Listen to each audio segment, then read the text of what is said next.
La haula wala quwwata illa billah. Usini wa iyyakum taqullah.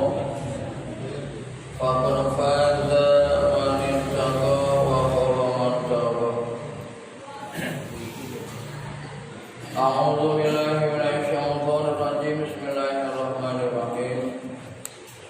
Ya ayyuhalladzina amanu kutiba alaikumus syiyam kama kutiba alal ladzina min qablikum la'allakum tattaqun. Asyhadu an la ilaha illallah wahdahu la syarika lah wa asyhadu anna sayyidana Muhammadan abduhu wa rasuluhu la nabiyya ba'dahu. Allahumma shalli wa sallim wa barik ala sayyidina Muhammadin wa ala alihi wa ashabihi wa man tabi'ahum ila yaumil qiyamah. Rabbi shrah li sadri wa yassir li amri wa hlul 'uqdatam min lisani yafqahu qawli. Allahumma iftah lana hikmataka wa anzil alaina min khazaini bi rahmatika ya arhamar rahimin. Rabbi a'udzu bika min hamazati syayatin wa a'udzu bika rabbi ayahdurun. Jamaah kuliah subuh Ahad yang berbahagia. Hasil puasa itu luar biasa. Hasil puasa. Allah berfirman, ya ayyuhalladzina amanu kutiba alaikumus syiyam kama kutiba alal ladzina min qablikum la'allakum tattaqun. Agar kamu menjadi orang yang bertakwa. Siapa orang yang bertakwa itu? Orang yang bertakwa itu pasti menduduki surga seluas langit dan bumi. Wasari'u ila maghfiratin min rabbikum wa jannah arduha samawati wal ardu 'inda lil muttaqin. Bersegeralah terhadap ampunan Allah dan surganya yang seluas langit dan bumi. Tidak akan pernah ada orang yang menyaingi. Nah, itu disediakan bagi orang-orang yang bertakwa. Bahkan ini ada ayat surat Az-Zumar, jamaah yang berbahagia. Balasan bagi orang-orang yang bertakwa, siqal ladzina taqaw rabbahum. Yaitu mereka berkata, wa qalu alhamdulillahi alladzi sadaqana wa'dahu wa awrasana al-ardha natabawwa'u minal jannati haytsu nasha'. Fa ni'ma ajrul 'alimin. Mereka orang-orang yang bertakwa itu berkata, alhamdulillah, segala puji bagi Allah alladzi sadaqana, yang memang pasti menepati janjinya.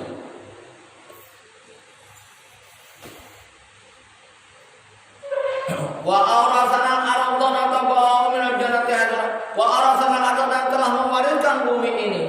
Jadi orang beriman itu akan diwariskan kepada mereka bumi ini. Makanya kita tinggal berjuang. Natabawwa'u minal jannati haytsu nasha, akan ditempatkan oleh Allah Subhanahu wa taala ke surga haytsu nasha, mana saja yang dia pengen. Fani ma'ajul amilin, itulah kenikmatan pahala orang-orang yang beramal ketika berpuasa atau dalam hal puasa. Jadi yang berbahagia, jemaah yang berbahagia, puasa ini luar biasa. Saya nggak menceritakan bagaimana diamnya, bagaimana zikirnya, bagaimana sholatnya dan sebagainya. Yang saya akan bahas pada kali ini adalah sabda Rasulullah Sallallahu Alaihi Wasallam, kam min shaimin laisa lahu min siyamihi ilal jum'ah. Banyak orang yang melakukan puasa, cuma nanti tolong jangan mengharapkan apa-apa dari puasanya, kecuali dia hanya mampu menahan lapar dan dahaga.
Bahkan kalau kita lihat cerita Nabi Daud yang beliau itu berpuasanya sampai kita kenal dengan puasa Daud, sehari puasa dengan sehari tidak. Akhirnya Nabi Daud itu mampu melumpuhkan, mampu menaklukkan besi besar bagaimanapun beliau mampu menaklukkan. Walau itu mukjizat dari Allah Subhanahu wa Ta'ala. Ya, kelebihan beliau. Dan beliau itu jadi raja. Yang nanti putranya Sulaiman itu menjadi raja yang masya Allah, yang luar biasa. Nabiullah Sulaiman alaihissalam. Jadi jamaah, kalau sampai pahala puasa ini kita tidak dapatkan, ini sangat merugi. Sangat merugi banget. Pahala puasa luar biasa. Saya tidak menerangkan bagaimana takwa, bagaimana saya tidak mau menerangkan itu. Tapi hasil aja kita lihat. Hasil orang yang berpuasa itu mendapatkan surga yang seluas langit dan bumi. Allah berikan gambaran seluas langit dan bumi agar tidak angkuh dalam hidup ini. Jangan sampai kekayaan kita melupakan kekayaan yang nanti di akhirat yang lebih lama dan lebih luar biasa.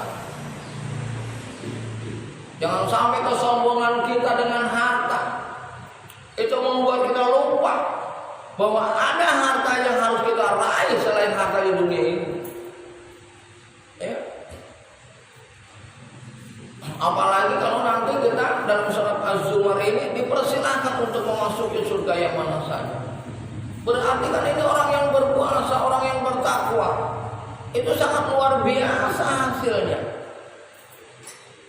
Nah sekarang kalau hasil ini, kita tidak berbicara hasil di dunia dah. Kalau hasil di dunia sudah juga sebenarnya sangat jelas juga. Puasa itu dapat membangkitkan ini, membangkitkan itu, jiwa ini, jiwa itu.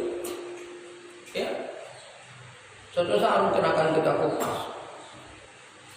Tapi ini yang jadi masalah tuh.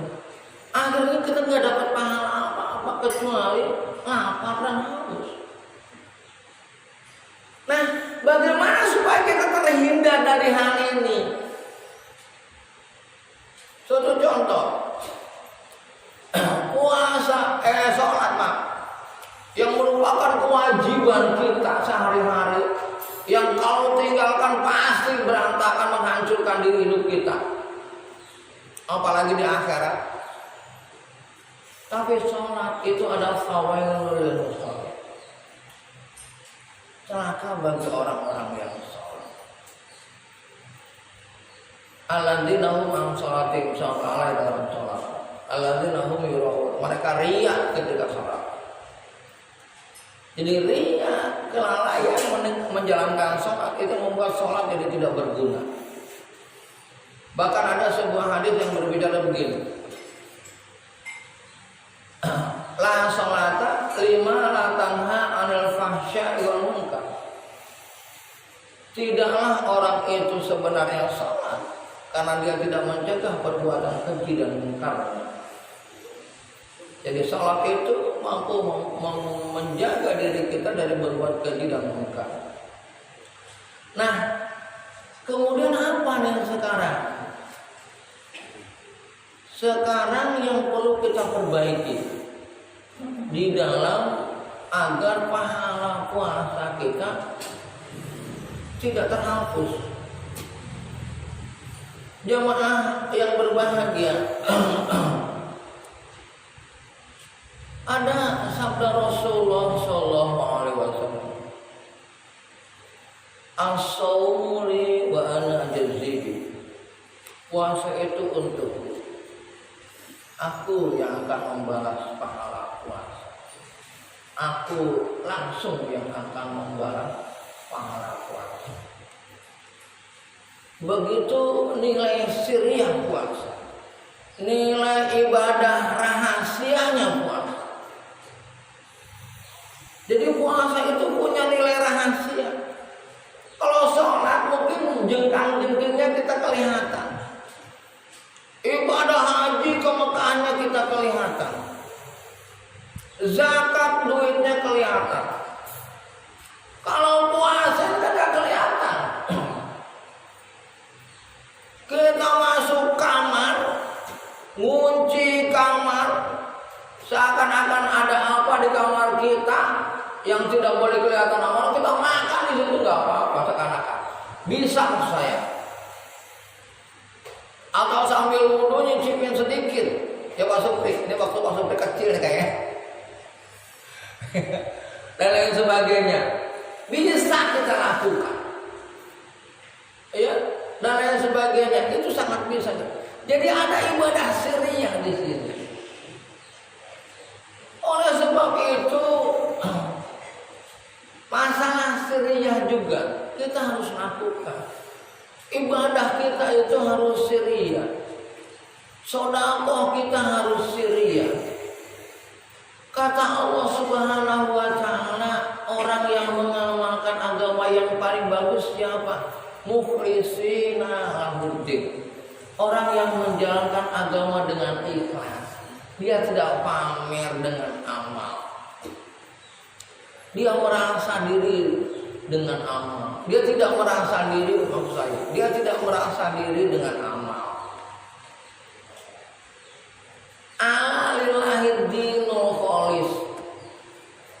Ingatlah agama Allah, agama yang mengajarkan keikhlasan secara sesungguhnya. Sampai kata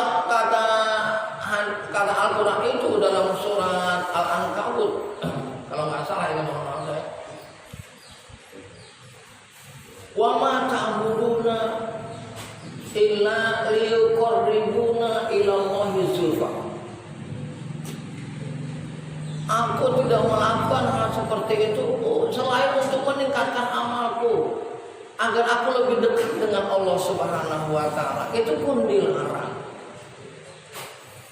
Jadi nggak boleh berbahasanya saya berbuat kayak begini supaya saya semangat dalam menjalankan agama. Iman yang tinggi itu dilarang kita. Iman kita yang luar biasa melarang. Kalau orang lagi belajar nggak apa-apa mungkin. Tapi orang yang imannya sudah sangat tinggi, orang yang imannya sudah sangat luar biasa, jangan sampai amal yang kita perbuat itu seakan-akan ingin lebih mendekatkan diri kepada Allah. Saya begini kan untuk nggak usah cerita kayak begitu bahkan. Untuk lebih mendekatkan diri kepada Allah Subhanahu wa taala. Jadi ini yang sirriyah ini. Makanya orang semakin taat kepada Allah, jamaah yang berbahagia, semakin enak hidupnya, semakin biasa dia dan lain sebagainya. Yang jelas dia semakin takwa kepada Allah. Semakin taat dia kepada Allah, semakin takut dia kepada Allah. Di mata manusia biasa saja. Karena Allah menciptakan miliaran manusia dengan kondisi yang sama. Ya. Bahkan nanti kita nggak sempat belajar ini apa namanya. Kemarin itu mau belajar kita manakib. Manakib itu kelebihan. Kita nggak boleh melebih-lebihkan nabi yang satu dengan nabi yang lain, kata Allah. Kenapa kita nggak boleh melebihkan nabi yang satu dengan yang lain? Karena setiap nabi mempunyai kelebihan masing-masing. Memang dikhususkan kecuali kepada Nabiullah Muhammad SAW yang memang harus menjadi panutan banget. Karena Nabiullah Muhammad SAW itu untuk sekalian alam. Kalau nabi-nabi yang lain khususnya untuk kaumnya. Kalau Nabi Muhammad penutup para nabi.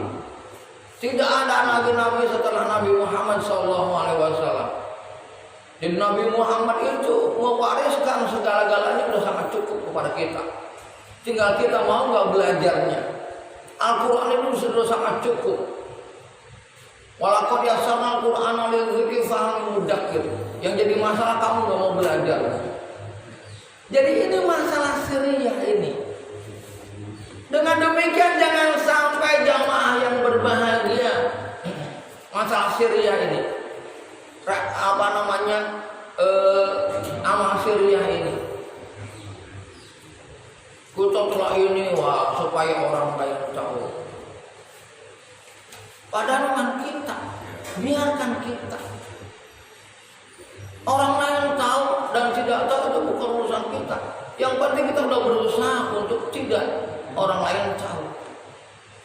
Bukan apa-apa untuk menjaga diri supaya orang bersifat kepada kita biasa, menghormati biasa, segan biasa, apapun biasa. Jadi ke kita bukan mengada-ngada, bukan penampilan yang dibuat-buat. Dia murni kayak begitu kepada kita, itu yang paling penting. Mau nasihatin kita silakan, mau marah kepada kita silakan.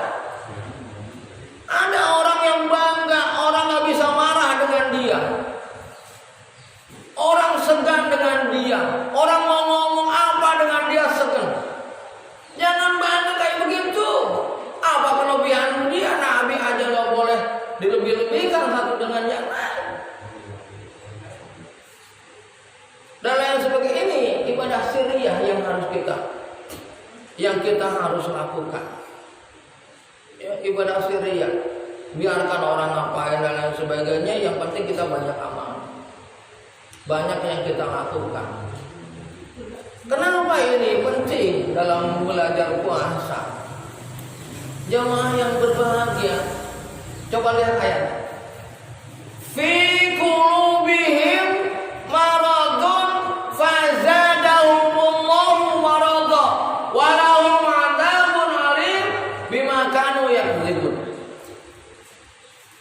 Di hati setiap manusia itu ada penyakitnya.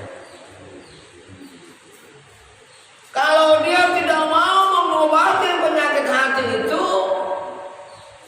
fa'zadahumullahu marada, siap-siap Allah akan menambahkan penyakit hati yang lain. Walau adzabun alim, bagi mereka azab yang sangat pedih, dimakan yang ribut, karena kamu telah melakukan kedustaan. Jamaah yang berbahagia, memang ada yang perlu kita syukuri. Ini namanya tahadus bin ni'mah. Ada yang perlu kita syukuri ketika kita mempunyai kelebihan-kelebihan amal. Ya, seperti Umar itu pernah menyampaikan kepada Rasulullah SAW kecemburuan dia, keirian dia kepada Abu Bakar. Kata Umar, gimana ya Rasulullah? Abu Bakar apapun yang aku lakukan, dia lakukan. Sholat malam dia lakukan. Berbuat baik kepada orang dia lakukan. Tapi bagian saya tidak bisa melakukan apa yang dilakukan oleh Abu Bakar. Apa? Kata Rasulullah. Itu Abu Bakar bisa sedekah, bisa membantu orang, bisa apa?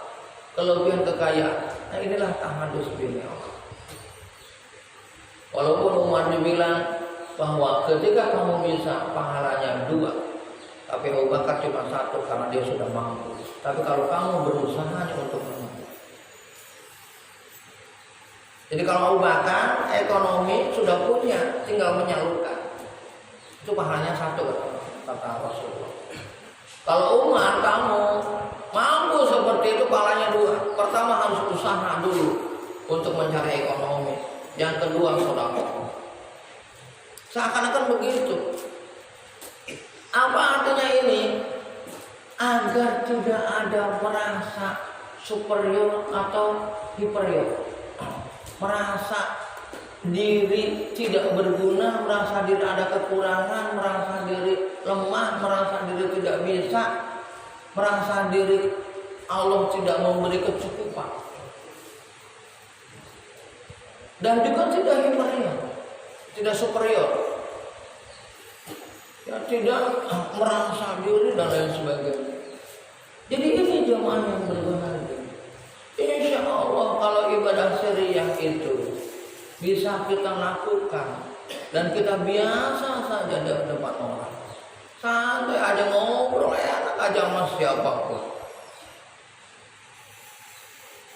Nah ini jamaah yang berbahaya yang akan menyelamatkan kita. Tapi kalau ibadah syariah ini nggak kita lakukan, akhirnya kita hasud, merasa sombong dan lain sebagainya. Angkuh kita, lu siapa, dan lain sebagainya. Ya, lu siapa, gimana, dan sebagainya. Ya. Nah akhirnya yang kita takutkan apa jamaah yang berbahagia, Allah akan membiarkan siapa kita. Ya. Banyak ayatnya yang Allah membiarkan fahum ya'mahun, biarkan mereka nanti akan bingung. Ya Allah akan biarkan dia. Ya, Al-Baqarah itu berupa ayat saya. Ya. Wa yamudduhum, dan Allah akan biarkan mereka fi tughyanihim, dalam kesesatan mereka. Wa yamudduhum fi tughyanihim fahum ya'mahun, maka mereka akan menjadi bingung. Jadi seakan-akan jadi ada amal yang akan dilemparkan ke kita, bukan akan mendapatkan pahala kita, malah sebaliknya akan gugur pahala kita. Ya. Makanya dulu saya waktu kecil itu diterangkan sama guru, diceritakan gitu. Ya, ini dari sabda Rasulullah SAW. Kata Rasulullah itu, saya ati zaman ala ummati yuhajjuna wa yasumuna wa yazakuna wa yuhajjuna wa yatasaddaquna wa ma fihim. Nanti di akhir zaman itu, kenapa sedekah disebutkan di dalam hal ini? Karena sedekah itu luar biasa. Di akhir zaman itu ada hambaku yang puasa, zakat, haji, sedekah, salat dan sebagainya, tapi dia tidak digolongkan kepada orang yang beriman.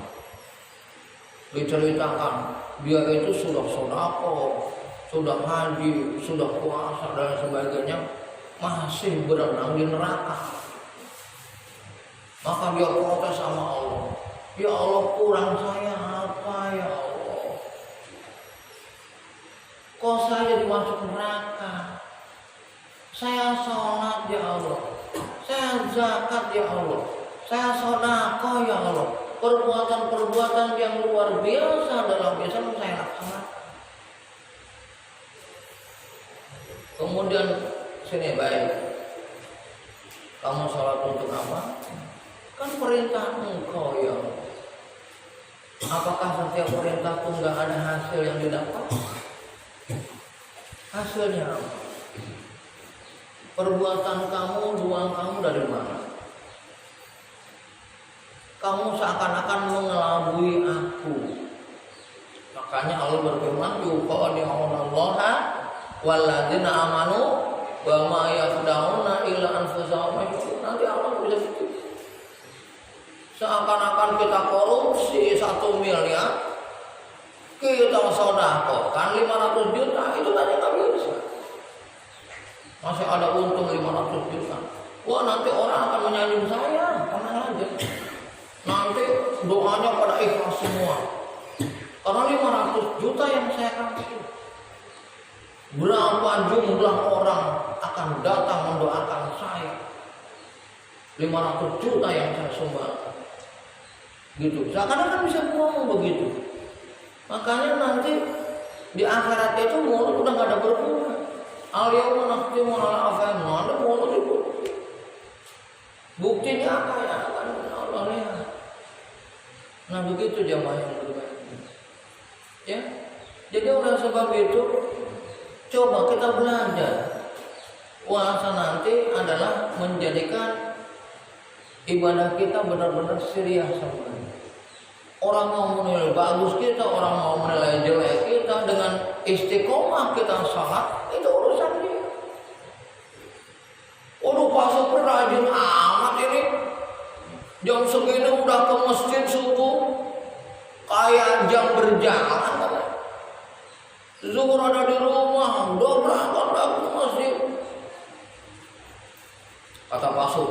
gua gitu. Nah itu jangan gua itu. Gua. Memang sulit aja susah. Islam dari lahir lu peribahasanya begitu. Nggak boleh, nggak usah. Orang mau nilai baik, mau nilai jelek, tidak melunturkan apa yang kita perbuat. Disanjung, aduh ya Allah, Pak Sobri mah ahli surga banget dah. Peribahasanya gitu, atau acam. Wah acam pasti ahli surga banget dah. Kerjaan di dapur mulu, melayani umat. Siapa aja datang ingin segera dilayani.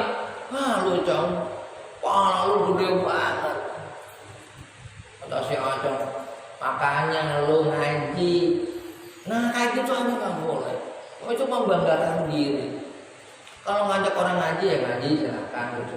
Tapi bukan karena kita dipuji oleh dia. Ya nggak usah ketika kita dipuji membuat terbang, ketika kita dicaci membuat lemah. Seakan-akan seperti itu tuh Islam itu. Oh dipuji membuat terbang, kalau dicaci membuat lemah. Mau nyaci kayak mau dipuji kayak pujian milik Allah. Cacian walaya khafuna laumata laim. Dia tidak pernah berubah ketika orang menghina dia, walaupun hinaan itu menyakitkan hati dia. Nggak usah berubah. Dihina, di apa? Kalau itu kita anggap sebagai amal baik kita, laksanakan dengan sebaik-baiknya. Gitu loh, laksanakan. Kalau itu memang amal baik kita. Orang mau bilang waduh begini, itu urusan dia. Bukan urusan saya, bukan masalah amal saya.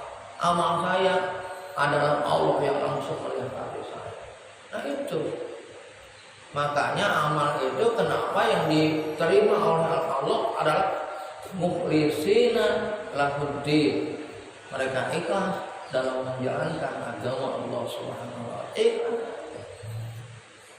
Bahkan jamaah yang berbahagia, ada ulama-ulama yang menyarankan, ini mohon maaf ya, menyarankan agar setiap ibadah itu jangan minta pahala. Dalam artian minta pahala di dunia lah begitu mungkin ya. Contoh, saya mau sholat duha supaya rezeki saya itu ditambah oleh Allah, dijaga oleh Allah. Karena memang sholat duha itu adalah sholat minta rezeki.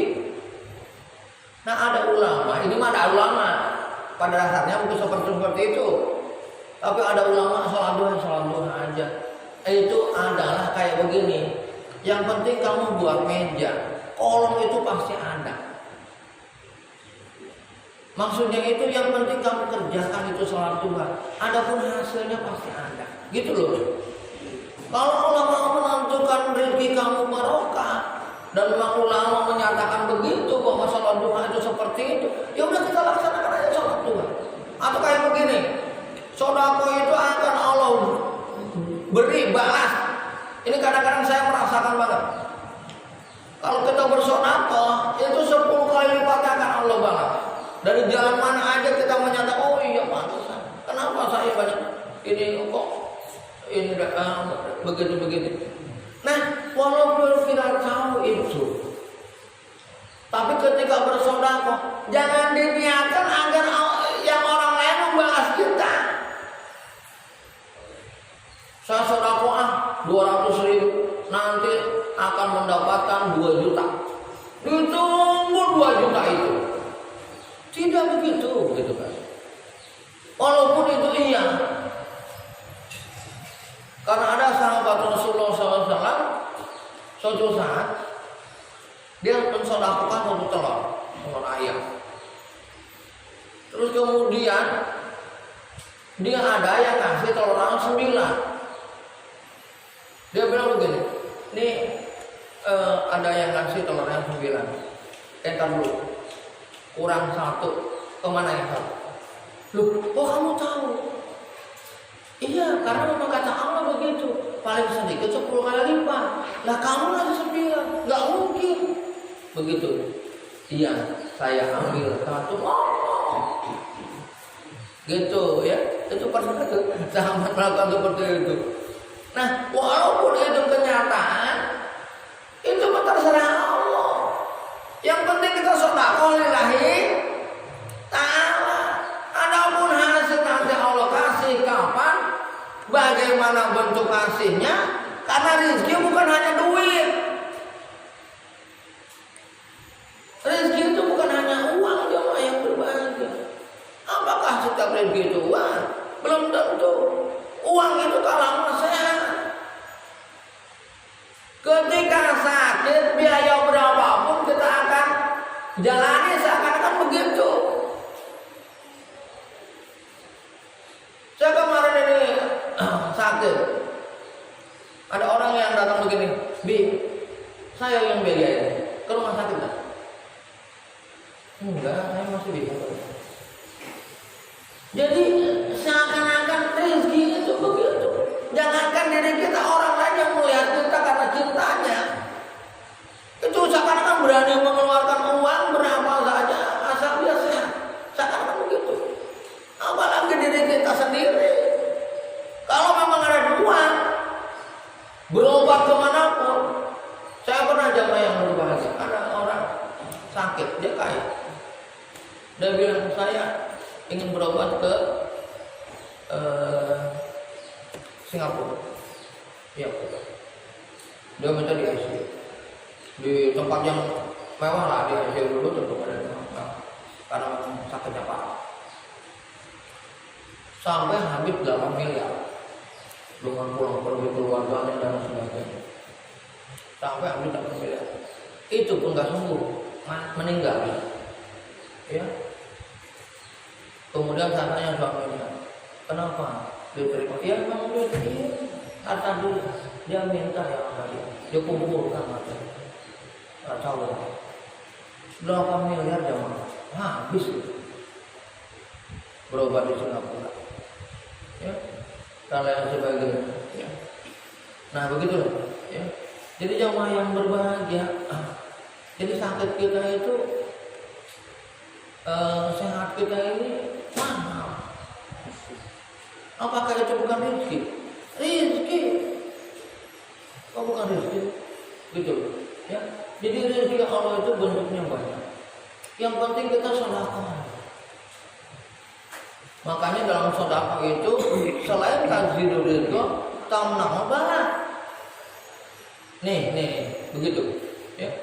Jadi sedekah itu yang pastinya tajidul rizq, akan menambahkan rezeki. Tapi kalaupun tidak menambahkan rezeki, tanfa'u barak, akan mencegah bahaya, akan mencegah balak, akan mencegah musibah. Tuh. Kalau musibah, saya pernah jatuh waktu memperbaiki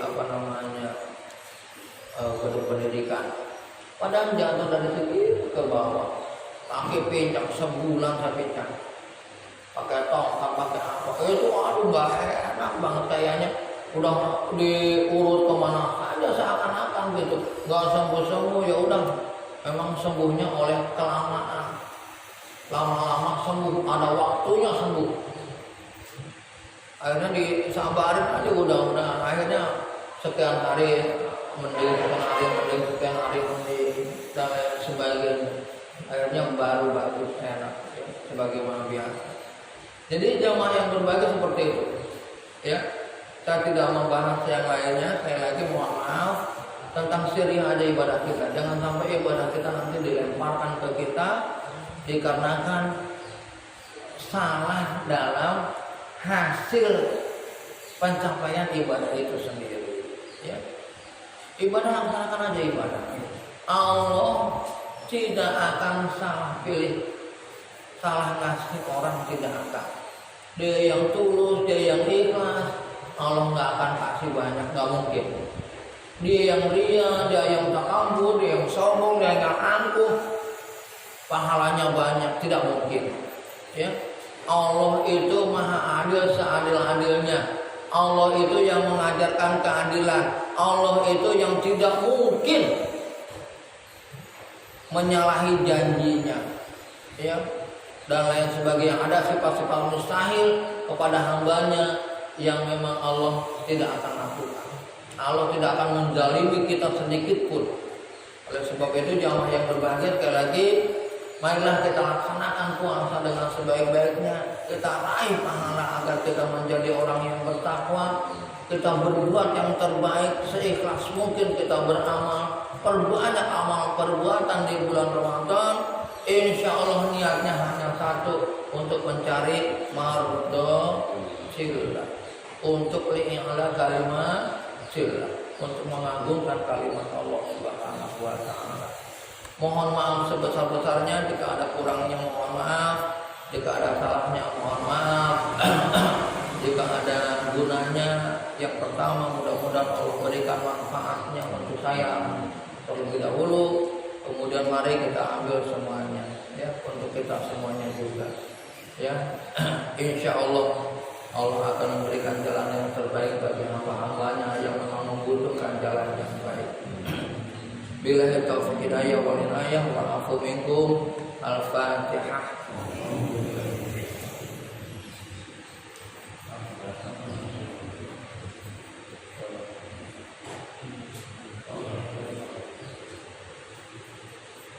Allahumma shalli ala Muhammad.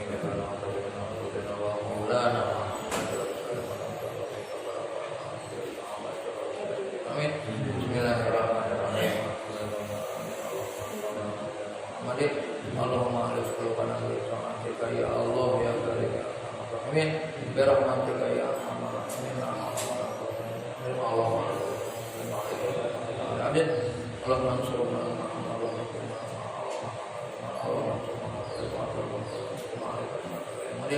ya Aziz ya Ghafar.